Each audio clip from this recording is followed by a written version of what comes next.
आज हम आपको कंसेप्ट ऑफ पीएच के पीएच मान ज्ञात करने की आवश्यकता इसलिए है जब कभी बहुत अधिक मात्रा में कोई पदार्थ होता है और उसकी अम्लीयता यानी एसिडिटी और बेसिसिटी बहुत ही अल्प मात्रा में होती है, उसको ज्ञात करने के लिए हम पीएच का प्रयोग करते हैं। पीएच को समझने से पहले हमें कुछ अन्य बातें समझनी हैं, उन्हें पहले समझते हैं, उसके बाद कंसेप्ट ऑफ पीएच आपको क्लियर किया जाएगा। पहले हमें समझना है आयनिक प्रोडक्ट ऑफ वाटर। अगर हम जल का आयनन देखें तो जल का आयनन H पॉजिटिव आयन और OH नेगेटिव आयन में होता है।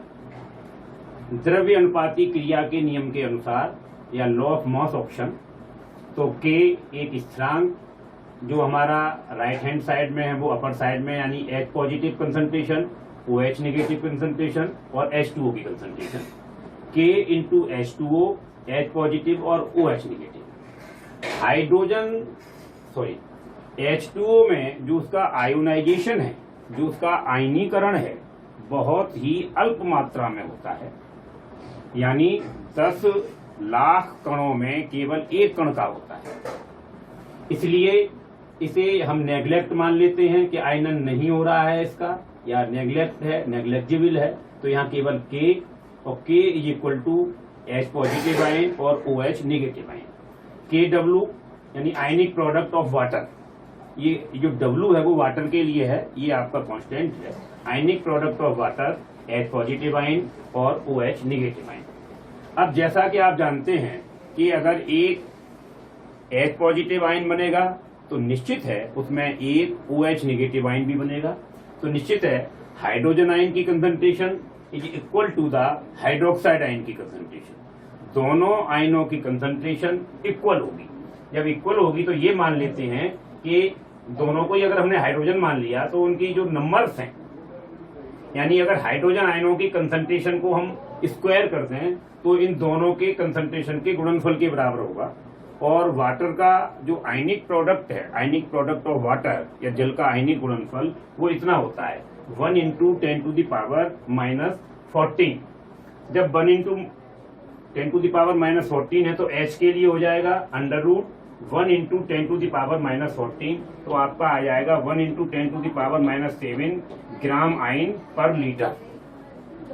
अब देखिए, अगर हाइड्रोजन आयन की सांद्रता 10 टू द पावर माइनस 7 से अगर कम है, अगर अधिक है, ठीक है, यानी 10 टू द पावर माइनस 6 है, 10 टू द पावर माइनस 5 है, देन यह जो सॉल्यूशन होगा वो आपका एसिडिक होगा। अगर हाइड्रोजन आयन का concentration 10 to the power minus 7 है तो 10 टू द पावर माइनस 7 होने पर वह सॉल्यूशन आपका न्यूट्रल होगा, यानी ना तो उसमें एसिडिक करेक्टर होगा ना उसमें बेसिक करेक्टर होगा।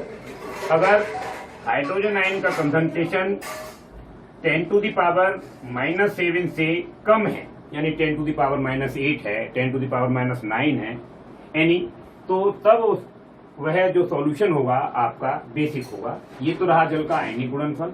अब जल के आयनिक गुणनफल से अब आपको समझना है hydrogen ion concentration, hydrogen ion सांद्रता। हाइड्रोजन आयन सांद्रता क्या है? कोई भी घोल है, कोई भी सॉल्यूशन है, कोई भी विलयन है, उसकी पीएच। अब आपको क्लियर होगा कि पीएच क्या है या पीएच का कंसेप्ट क्या है। वह संख्या है जिसे 10 की ऋणात्मक घात बनाने से उस घोल की हाइड्रोजन आयन सांद्रता व्यक्त होती है। यानी अगर हम किसी, जैसे पीएच आपको निकालना है तो 10 टू दी पावर जो भी उस पर पावर लगी हुई है माइनस के फॉर्म में, वह उसकी पीएच है।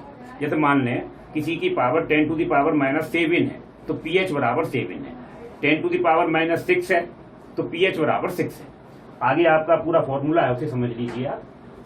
देखिए, H ion concentration is equal to 10 to the power minus x, ये माइनस जो x है वो 10 to the power minus pH। x यहाँ पर क्या हो गया? pH के इक्वल हो गया आपका। बोथ साइड लॉगरिथम, दोनों तरफ का लॉग लेने पर लॉग H आयन कंसंट्रेशन, देखिए आप ये लॉग 10 माइनस pH, ये दोनों तरफ का लॉग हो गया ये आपका। Log hydrogen ion concentration minus ये आपका इधर आ जाएगा माइनस pH log 10। log 10 की जैसा कि आप जानते हैं कि log 10 की वैल्यू होती है 1, तो log 10 is equal to 1। log hydrogen ion concentration बराबर माइनस pH के रह गया, क्योंकि यहाँ 1 का मल्टीप्लाई हो जाएगा आपका। इसके बाद pH बराबर हो जाएगा minus log hydrogen ion concentration, यानी हाइड्रोजन आयन का जो कंसंट्रेशन है उसका ऋणात्मक लघुगुणक या माइनस लॉगरिथम pH कहलाता है। बहुत ही सिंपल सी बात है, हाइड्रोजन आयन के कंसंट्रेशन का ऋणात्मक लघुगुणक यानी hydrogen ion concentration negatively logarithm is the pH। किसी विलयन की हाइड्रोजन आयन सांद्रता का ऋणात्मक लघुगुणक का मान उसकी pH कहलाता है। एप्लीकेशन क्या है इन एग्रीकल्चर? देखिए, एग्रीकल्चर में इसका उपयोग ये है कि किसी भी क्षेत्र में या खेत में हम अगर कोई भी पदार्थ बोना चाहते हैं तो सर्वप्रथम हमें उसका pH देखना होता है कि उसमें किस पदार्थ की इसकी जो मिट्टी है वो एसिडिक है या बेसिक है, और जो बीज हम उसमें बोना चाह रहे हैं उसमें भी ये देखना है उसे किस प्रकार की मिट्टी की आवश्यकता होती है। तो उससे हमें लाभ यह होता है कि उसमें अगर हमें pH क्लियर हो जाता है तो उसमें हमारा उत्पादन सही होगा या नहीं होगा। अगर उत्पादन हमें उसमें बढ़ाना है तो हमें किन किन पदार्थों की आपूर्ति खाद के माध्यम से या अन्य किसी माध्यम से उसमें करनी होती है। ये हो गया एग्रीकल्चर में। इन इंडस्ट्रीज में जितना भी मेडिसिनल कार्य है, जितने भी मेडिसिन बनती हैं आपकी या ब्रेड वगैरह जो बनती है, जो खाद्य सामग्री है, उसमें भी हमें उसकी pH वैल्यू देखनी होती है। अगर pH वैल्यू देखने से उसका खमीर या उसमें किसी भी प्रकार का जो किण्वन हो रहा है, किसी भी प्रकार की जो अन्य जैविक क्रियाएं हो रही हैं, वह जैविक क्रियाएं भली भांति संपन्न होंगी या नहीं होंगी, इसके लिए इंडस्ट्रीज में भी हमें pH को देखना होता है। इंडस्ट्रीज में भी इसका बहुत अधिक उपयोग है। लास्ट इसका जो उपयोग है इन बॉयलर्स। देखिए, बॉयलर्स क्या होता है कि जिसमें एक बहुत बड़ा पात्र होता है जिसमें पानी को गर्म किया जाता है। अगर पानी में कठोरता है वो तो एक अलग बात हो गई, बॉयलर्स में वो भी उपयोग नहीं किया जाता है। अगर उसमें pH वैल्यू, अगर उसमें एसिडिटी ज़्यादा है या अगर उसमें बेसिसिटी ज़्यादा है, तो दोनों ही प्रकार का जल, दोनों ही प्रकार का पानी बॉयलर्स के लिए उपयोगी नहीं है। अगर उसमें बेसिसिटी ज़्यादा है तब भी बॉयलर जिस धातु का बना हुआ है उस धातु का क्षरण हो जाएगा, हानि होगी उसमें। ऐसे ही अगर एसिडिक मीडियम में भी है तब भी उसका क्षरण होगा।